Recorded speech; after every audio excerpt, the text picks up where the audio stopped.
Well, before Quilts4Cops, I was a quilter. And it started out as a hobby, fell in love with it, that's what I do. Then I found out that my family in Louisiana, that's the norm for the family, but it was never talked about.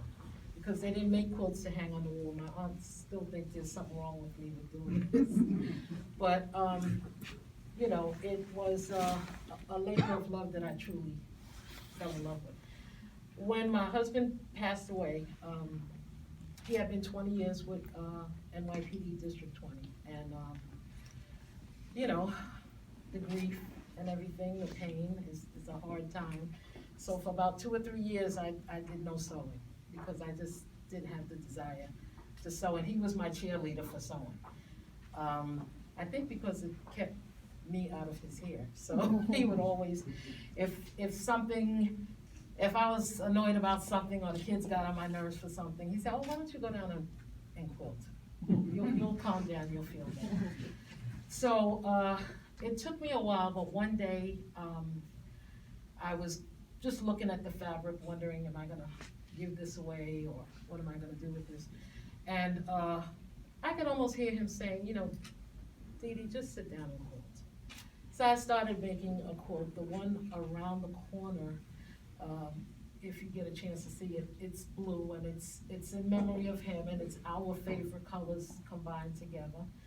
And it has a gold butterfly on it because when he was sick, a butterfly landed on his shoulder and no matter how much he walked around, the butterfly didn't move. And we were all shocked, like how come this butterfly is staying with him? And then after about a good 10 minutes, when the butterfly flew away, it flew like it was just happy and just making all kind of squiggles and everything. And we were like, what's going on? Well, unfortunately, I found out that there was a correlation with, but certain butterflies knows when a person has cancer in them. And his guardian angel, I can't explain it, but every time I make something in memory of him, I put a little butterfly on it, and it helps me get through the day. When I started with Quits4Cops, I had gone to the one of the memorials in DC, and there was a woman who made quilts, but she was selling them, which is fine. And one of the ladies, an older woman, wanted a quilt in memory of her son. Well, she had a criteria, again, which is fine. Her criteria was the person would have had to pass away after 2014 or something like that, and this woman couldn't get a quilt. And she was like in her 80s, and she sat down and cried, and my heart ached for her. And I said, I make quilts. If you don't mind, I'm not gonna, harm you or bother you. Give me your address, I'll make a quilt and I'll mail it to you. In memory of, it was her son who had passed away. So when I saw, at the time, Chief Burns, he's now retired, and I told him, what was going on, and he kind of gave me that look like, well, we can't please everybody. And I said, well, I would like to make quilts for every family member, or every household who lost someone to post 9/11. And he said, you think you could do that? I said, yes. At the time, Commissioner Bratton was there. I had the opportunity to go to him. He allowed me to have quilting bees down at one police plaza, something that was never, it was like, don't even think about doing that down there. Well, the department embraced us. We had the first quilting bee, we had about 75 people there. The second one, it was about 100.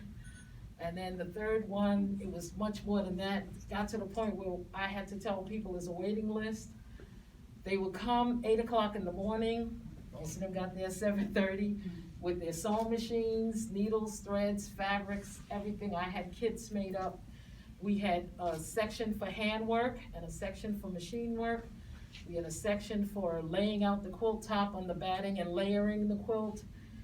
it was a fine moving machine. It was so wonderful that unfortunately last year due to COVID, that was the first time we couldn't have it. So guess what?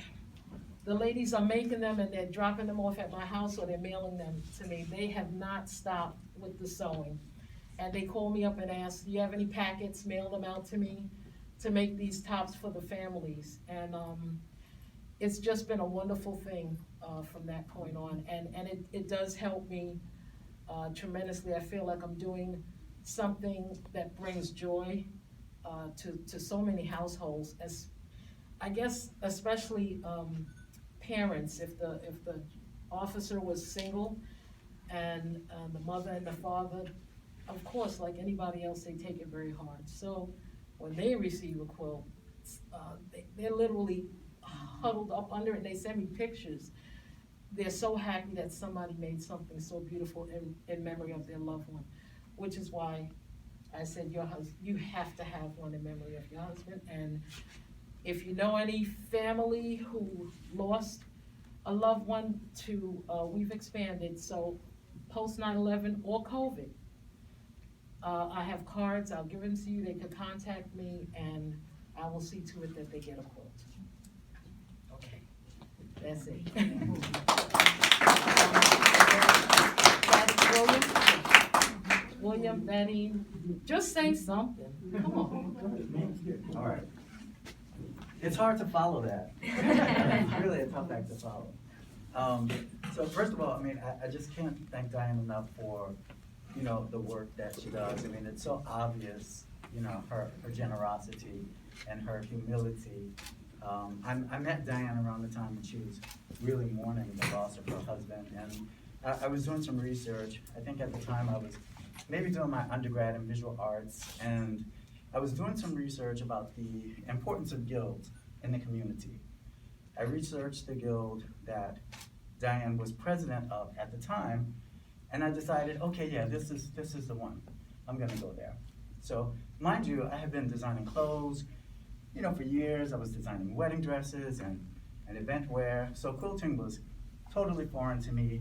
And I thought, I'm gonna go there and I'm gonna sit in a room with these old ladies and they're gonna try to tell me stuff about sewing, and they can't tell me anything, I'm a professional. So I go in this room. As soon as Diane saw me, the meeting had already started. Diane saw me, she pulled out a chair next to her and she just tapped a seat and invited me to sit down next to her. And she put her arm around my chair.